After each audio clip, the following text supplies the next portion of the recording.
Hello friends, circle of education welcomes you. History of English literature की series में हम Jacobian as तक आ गए हैं और लास्ट वीडियो में हमने पॉलिटिकल स्ट्रक्चर क्या था जैकोबियन एज में हमने ये किया था। आज की ये जो वीडियो हमारी होने वाली है, हम लिटरेचर के पॉइंट ऑफ व्यू से जैकोबियन एज कवर करने वाले हैं, तो एंड तक बने रहिएगा।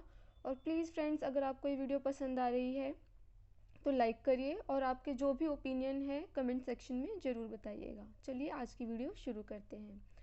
तो हम सबसे पहले जो जैकोबियन ड्रामेटिस्ट हैं उनको देख लेते हैं। फ्रेंड्स, जैकोबियन एज में हमें कोई बहुत ज़्यादा न्यू राइटर्स देखने को नहीं मिलेंगे जिन्होंने एलिजाबेथन एज में स्टार्ट किया था। मैक्सिमम हमें जो है वो इस एज में देखने को मिलेंगे। जैसे कि हम शेक्सपियर से शुरुआत करते हैं।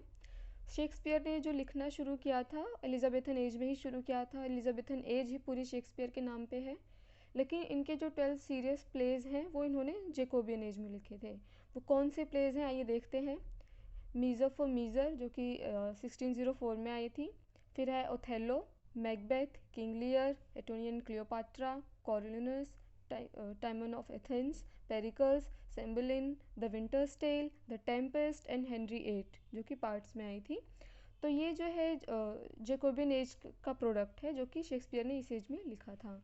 नेक्स्ट जो है हमारे वो बेन जॉनसन ही है। इन्होंने भी जो है एलिजाबेथन एज में ही लिखना शुरू कर दिया था और इनके जो फेमस प्लेज हैं 3, वो जो है इन्होंने जैकोबियन एज में लिखे थे। वो कौन से थे? Volpone, the silent women and the alchemist.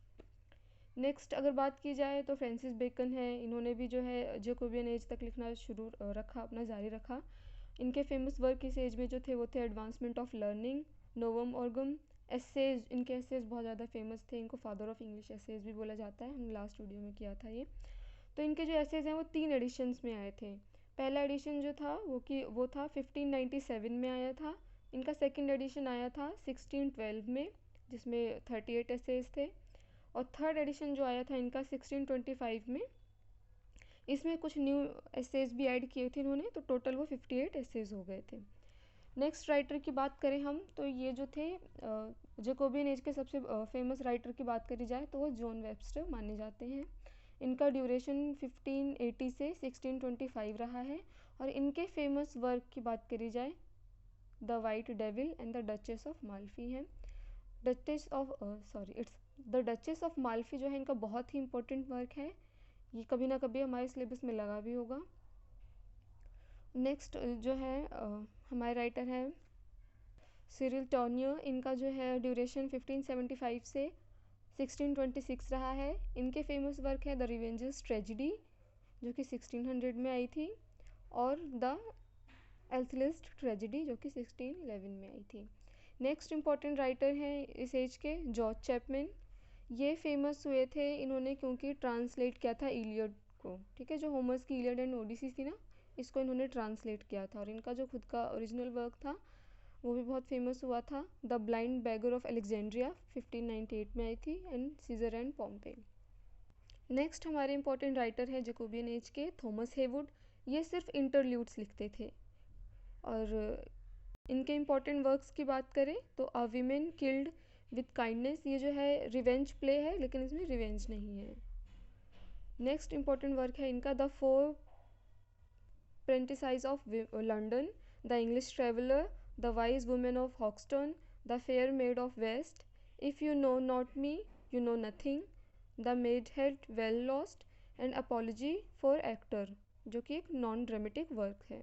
Next important writer की बात करें तो वो है थॉमस मिडल्टन, जिनके इम्पॉर्टेंट वर्क हैं the changeling, women we were women. T S. Eliot की जो वेस्टलैंड है ना, उसमें जो टाइटल लिया गया है वो विमेन बिवेयर विमेन से लिया गया है। वो जब हम करेंगे तब हम आपको बताएंगे। और नेक्स्ट इनका इम्पोर्टेंट वर्क है a chaste maid in Cheapside, ये एक सिटी कॉमेडी है। नेक्स्ट इम्पॉर्टेंट राइटर की बात करें तो वो जॉन फॉर्ड हैं और इनका फेमस वर्क है तिस पिटी शी इज़ हो, 1633 में आया था इनका ये वर्क। नेक्स्ट इम्पॉर्टेंट राइटर की बात करें इस एज की तो वो है फिलिप मुसिंगर और इनके फेमस वर्क हैं अ न्यू वे टू पे old debts, the city madam, the Roman actor. Next important writer की बात करें तो वो है फ्रांसिस ब्यूमंट एंड फ्लेचर। और इनके जो 2 बेस्ट नॉन जॉइंट प्लेज हैं, इनका एक जॉइंट वर्क है दोनों का मिला करके, फिलास्टर और लव लाइज अ ब्लीडिंग और द मेड्स ट्रेजिडी। फ्लेचर्स का फर्स्ट सोलो वर्क जो है वो है द फेथफुल शेफर्ड्स, और फ्लेचर और शेक्सपियर का कंट्रीब्यूटेड वर्क है Henry eight, all is true, two noble kinsmen. Next important writer हैं थॉमस डेकर। इनके वर्क की बात करें तो है द शू मेकर्स हॉलीडे और द जेंटल क्राफ्ट। ये जेंटल क्राफ्ट जो है ये एक सिटी कॉमेडी है, और इस सिटी कॉमेडी का जो ये वर्क है थॉमस डेकर का, इसका सोर्स जो है वो थॉमस थॉमस डेलनोइस का द जेंटल क्राफ्ट, इनका ही सेम वर्क था, सेम टाइटल इन्होंने यूज़ किया है। इनके अदर वर्क्स की बात करें तो है lust dominion, the witch of Edmonton and the virgin martyr. Thomas Dekker जो है वो एक वॉर ऑफ थिएटर में इन्वॉल्व थे। वॉर ऑफ थिएटर क्या है मैं भी आपको बताती हूँ, और वॉर ऑफ थिएटर को ही एक और टर्म दी गई थी पोइटोमेशिया करके, और ये जो टर्म थी ये भी थॉमस डेकर ने ही दी थी। आइए अब मैं आपको बताती हूँ वॉर ऑफ थिएटर क्या थी। फ्रेंड्स, वॉर ऑफ थिएटर जो थी ना ये एक लिटरेरी वॉर थी, इसको पोइटोमेशिया टर्म दिया था थॉमस डेकर ने, जो कि 1599 से 1601 तक चली थी। किसके किसके बीच थी? एक साइड तो बेन जॉनसन थे और दूसरी side John master and Thomas decker थे। थॉमस डेकर जिन्होंने ये टर्म दी, ठीक है। अब हम ये किस सीक्वेंस में हुई, चलो आज हम अब ये डिस्कस करते हैं। तो ये शुरू किया था जॉन मास्टर ने, ठीक है, शुरू किया था जॉन मास्टर ने किस वर्क से? हिस्ट्रियोमैक्स, ठीक है, ये इंपॉर्टेंट है, याद रख लेना। फिर इसके रिप्लाई में बेन जॉनसन ने लिखा था every man out of his humour. फिर इसके रिप्लाई में जॉन मास्टर ने लिखा जैक ड्रम्स एंटरटेनमेंट। फिर बेन जॉनसन का वर्क आया सिंथियाज रिवेल्स। फिर जॉन मास्टर का आया व्हाट यू विल। फिर बेन जॉनसन का आया द पोएटास्टर। और फिर फाइनली थॉमस डेकर के वर्क से जाकर के ये वॉर ऑफ थिएटर ख़त्म हुआ। और वो कौन सा वर्क था जिससे ख़त्म हुआ? सेट्रोमैस्टिक, वॉर एंडेड विद इट, ठीक है।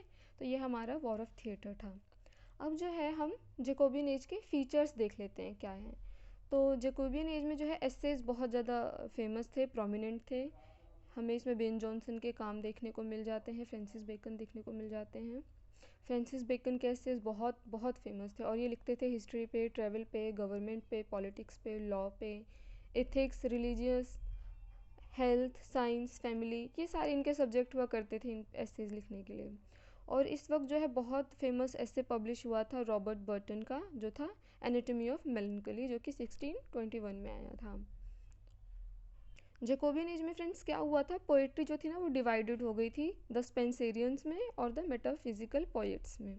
और हमें अगर ड्रामा की बात करी जाए तो ड्रामा में हमको एक न्यू फॉर्म देखने को मिला था। हुआ ये था कि बेन जॉनसन जो है वो स्टार्ट करते हैं मास्क का यूज़, जो है हमें ड्रामा में देखने को मिल जाएगा बहुत सारे प्लेज में, उसको हम आगे डिस्कस करेंगे। और पहले क्या था कि एलिजाबेथन एज तक जो है हमें कॉमिक ड्रामा भी देखने को मिल जाता था। इसको ट्रेजिक कॉमेडी भी कह सकते हैं, एक टर्म थी जिसमें ट्रेजिडी और कॉमेडी का मिक्सअप होता है। और प्योर कॉमेडी प्ले भी देखने को मिल जाते थे एलिजाबेथन एज में। लेकिन जैकोबियन एज तक आते आते जो है हमें हार्श काइंड ऑफ सटायर देखने को मिलने लगा जैकोबियन ड्रामा में। ब्लडशेड देखने को मिल गया, रिवेंज देखने को मिला, तो बहुत सारा जो है चेंजेस ड्रामा में देखने को मिला। थीम्स क्या होती थी जैकोबियन ड्रामा की? Revenge, tragedy, city comedy, dark satire, questioning, lust, death, bloodshed, cruelty, family crisis. तो थीम्स जो हैं और जो ओवरऑल ड्रामा था इस तरीके से थोड़ा बहुत चेंज हो गया था। तो फ्रेंड्स, ये थी हमारी आज की वीडियो जिसमें हमने जैकोबियन एज को कवर किया है लिटरेचर के पॉइंट ऑफ व्यू से। आई होप आपको ये वीडियो पसंद आई होगी। आप अपने जो भी व्यूज़ हैं कमेंट सेक्शन में ज़रूर बताइएगा। और थैंक्स फॉर वॉचिंग। और इसी वीडियो के साथ हमारा जैकोबियन एज कवर होता है। अपकमिंग वीडियो में हम मेटाफिजिकल पोएट्स करेंगे। Thanks for watching.